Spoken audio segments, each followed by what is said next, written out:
राधे राधे। मैं आपके सामने एक बहुत ही आवश्यकीय विषय लेकर उपस्थित हुआ हूँ, जो विषय है कि कब हमें प्रबोधनी अर्थात देवोत्थानी एकादशी का व्रत करना चाहिए और किस दिन तुलसी विवाह करना चाहिए,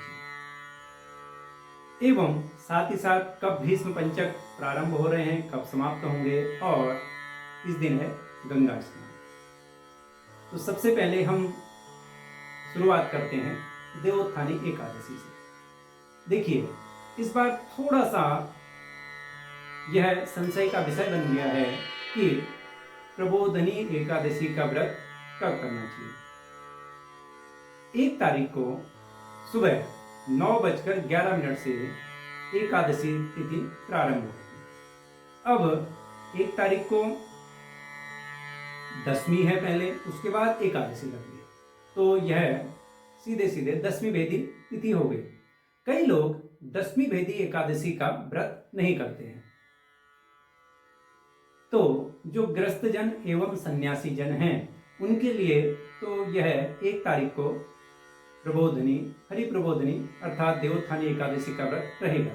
परंतु जो लोग दशमी भेदी का व्रत नहीं करते हैं, दशमी भेदी एकादशी का, उनके लिए 2 नवंबर को भी व्रत करना शास्त्र सम्मत है। 2 नवंबर को सुबह 7:11 तक एकादशी तिथि रहेगी, उसके बाद द्वादशी आएगी।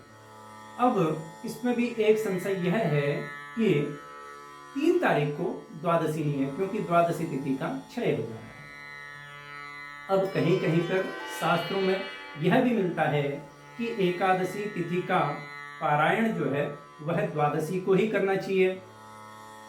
अब 3 तारीख को द्वादशी तिथि है नहीं, इसलिए जो यह संशय बना हुआ है कि 1 को व्रत करें अर्थात 2 को, तो 1 को व्रत कर सकते हैं, क्योंकि 2 तारीख को पारायण के लिए द्वादशी तिथि उपलब्ध है।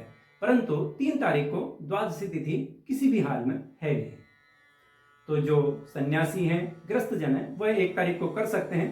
परंतु जिन लोगों के मन में यह विचार है कि हम दशमी भेदी एकादशी का व्रत नहीं करते हैं, वह 2 तारीख को कर सकते हैं और 3 को ही पारायण करेंगे।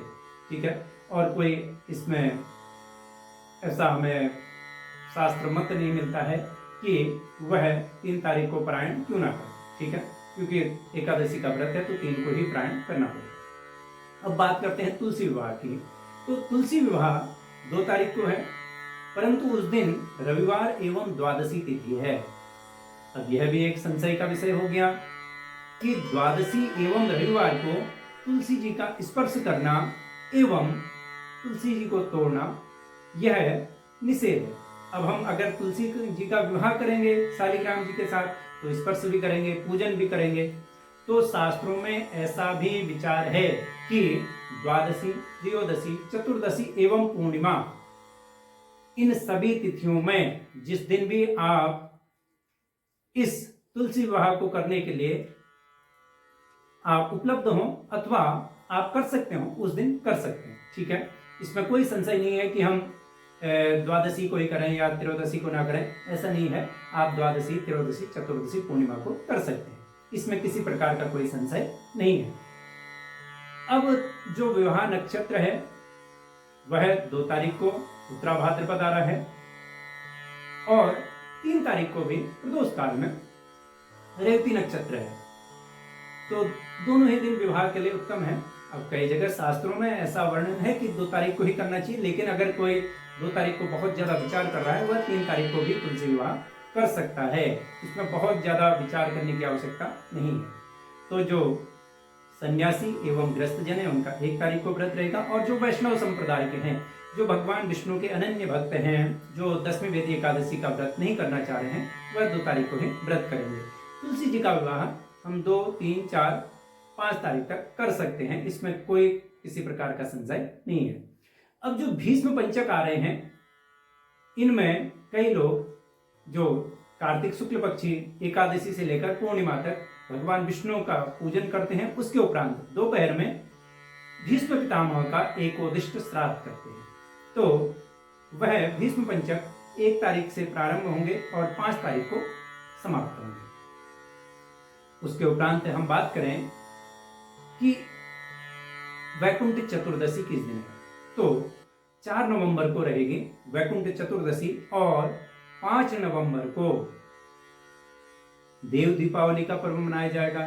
साथ ही साथ उसी दिन गंगा स्नान है एवं भीष्म पंचक समाप्त हो गए। साथ हमें प्रबोधनी एकादशी में विशेष रूप से एक उपाय यह करना है कि अगर आप चाहते हैं कि वर्ष भर आप किसी भी प्रकार के रोग शोक से मुक्त रहें, तो उस दिन प्रातःकाल जब आप स्नान करते हैं तो उस बाल्टी में आंवला डालना है और साथ ही साथ कुछ आंवले की पत्तियां डालकर भगवान विष्णु का स्मरण करें और भगवान से प्रार्थना करें कि मैं जो ये आंवले से स्नान कर रहा हूँ इससे मैं वर्ष भर निरोगी रहूं। ऐसी मनोकामना से आप स्नान करेंगे तो भगवान की आपके ऊपर विशेष कृपा होगी, आप वर्ष भर निरोगी रहेंगे। और यह अपने परिवारजनों से भी अवश्य करें। शेष आगे आपसे अन्य विषयों में चर्चा होगी। तब तक के लिए राधे राधे।